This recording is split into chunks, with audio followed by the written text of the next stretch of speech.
Bulginaka, do you know that cybercrime is becoming a growing problem in Fiji? Cybercrime is defined as a crime in which a computer is the object of the crime, such as hacking and spamming.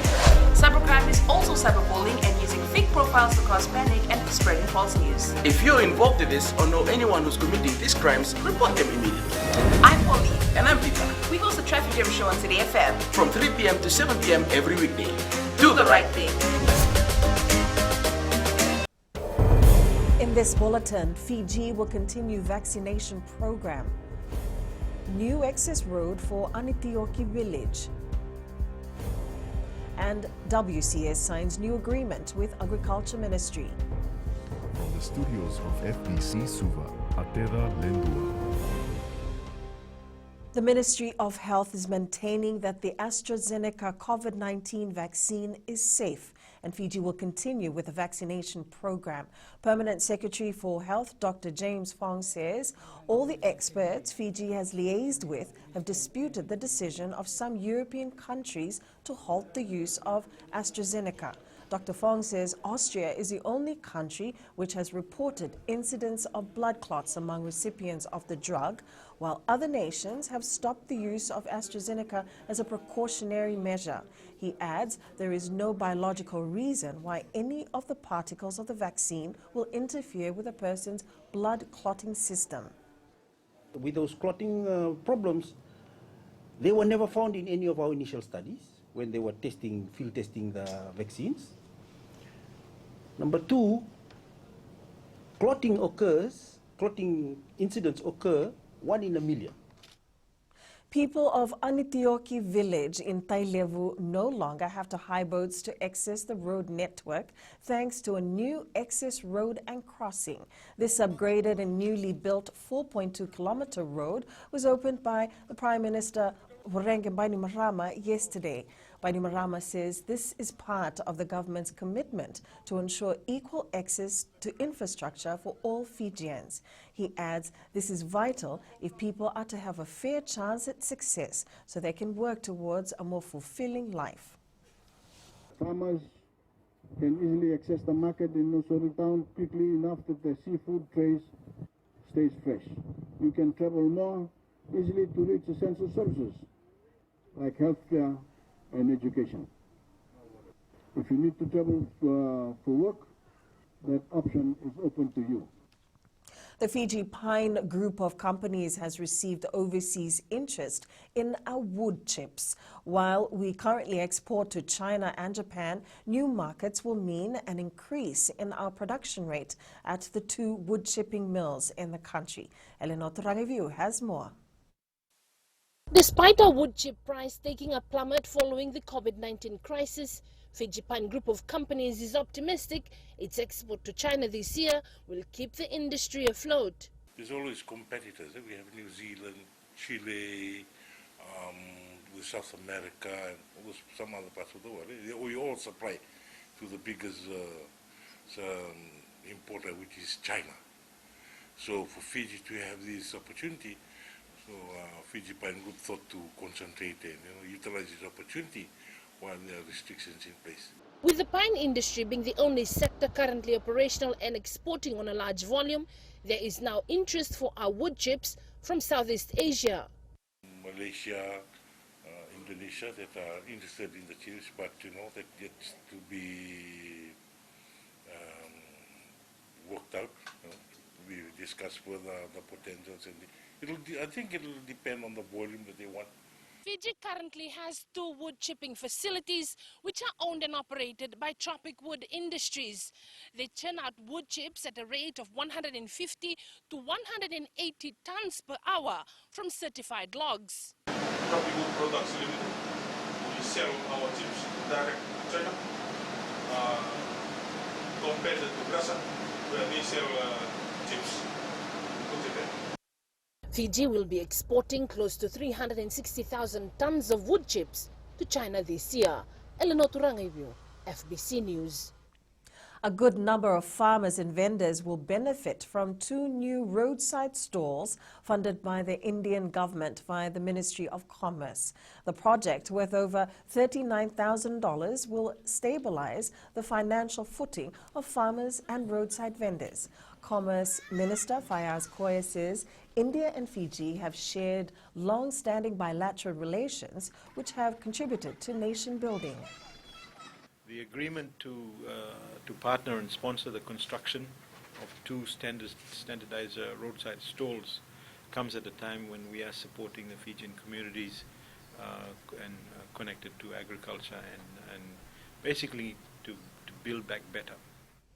As part of this year's Global Recycling Day, McDonald's Fiji has voluntarily signed up for Zero Waste Ambition program.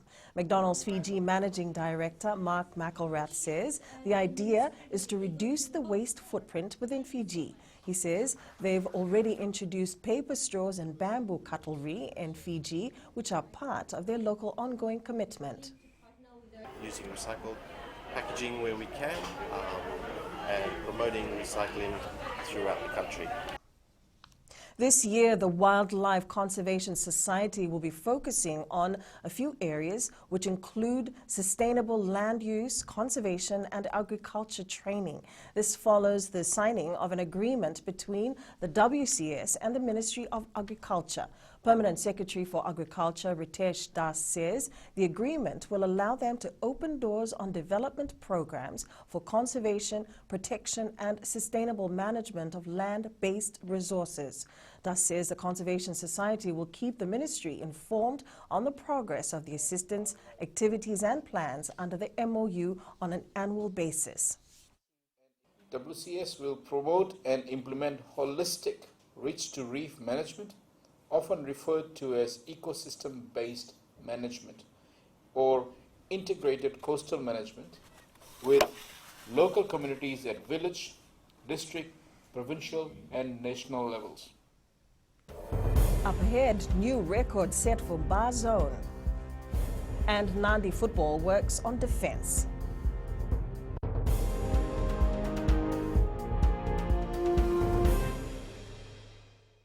Oirna ngone no de nunu enda be singa ni mataka. Merse sunga da kena loma dina kena mikron. Sakena ngau na mitaro bina no baksa ngai ka bala loma takina ngone. Dalabina oya o meliki. Bulre oya o Samuel Samuli. Nama ki rau enda be mataka. Boniti kena bagrombuka. Ni boy tini kalimana miniti me ono kina tini na kaloko. Ena radio Fiji One na ndobo ibiti. Indah pindah na mataka dan ramai na singabo.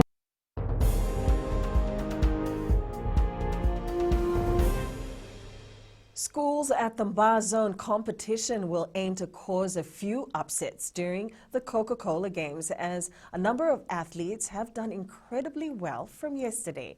With the finals currently underway at Churchill Park in Lotoka, competition between the schools have been good, bringing out the best in the athletes. 14-year-old Kinisimere Sabori of Bar Sangam College is one to watch out for, as she set a new Bar Zone record in the junior girls 1,500 meters.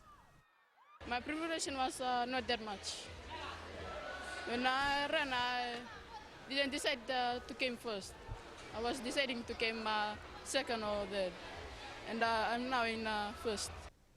Fighting against a younger opponent does not faze Abe Chand as he gears up for a bout against Chesi Ravundi on Saturday night. The 41-year-old will be fighting Ravundi for the first time in the super welterweight contest. Renina Rakautonga reports. This veteran fighter will show no mercy come boxing night. A good fight. I know he's a tough opponent. He's a good and he's young. Because I'm old, you know. Everything's okay. Chand says he will only do the talking in the ring. This build-up preparation been doing from the last 2 months. All things has been done. Fit. I'm okay and just waiting on Saturday to come. Opponent Chese Ravundi says he is up for the challenge. I know he's going to be too skinny, he's going to lose a lot of weight, he's going to drain out, and he's going to be too weak. And I'm ready for it. The fights will take place at Prince Charles Park in Nandi on Saturday. Venina Rakautonga, FBC Sports. The Nandi football team will need to tighten up their defence heading into their third match in the Digicel Premier League. The Green Machine has yet to register a win after a 2-2 draw against Nadronga in their first clash, and a disappointing 4-1 thrashing against Ba.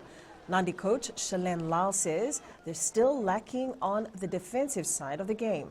Lal is hoping they will slowly pick up their momentum for the rest of the season. But there's a lot of things that we have to do with the team, especially in terms of our defending now. And of course, it's anybody's game. I'm not disappointed, but a little bit unhappy. But then it's just the second game now. We've got many games to go. With more mature thinking with the players, I think we'll be better in the next game. The under 15 and 17 teams will fight for a place in the Fiji Secondary School Rugby League final this week as they go head-to-head in the semi-final round at the St. Marcelin grounds on Saturday. FSSRL Southern Zone President Penaya Galituranga says fans can expect a nail-biting encounter, particularly in the under-17 grade. The semi-final will see their rivals clashing with the RKS Eels taking on the Lilin Bhakti, while the Mara Storm faces the Nasinu Panthers. Galituranga says it's exciting to see traditional rivals go head-to-head once again.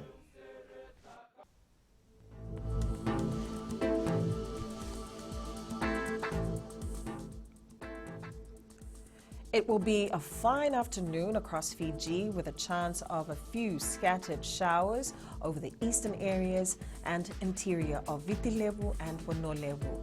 Mainly fine weather elsewhere. That's FBC News Now. Join us again at 7 p.m. for our major bulletin. For news you can trust, get the facts from FBC's TV, radio and digital news at fbcnews.com.fj. Take care and good afternoon.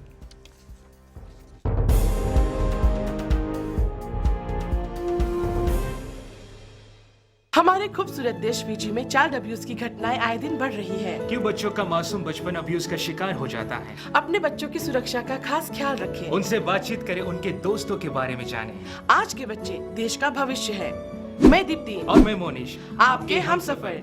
शामिल हो जाए हमारे साथ Monday to Friday 5:45 AM से 10 AM तक radio Fiji 2 देश की धड़कन पर।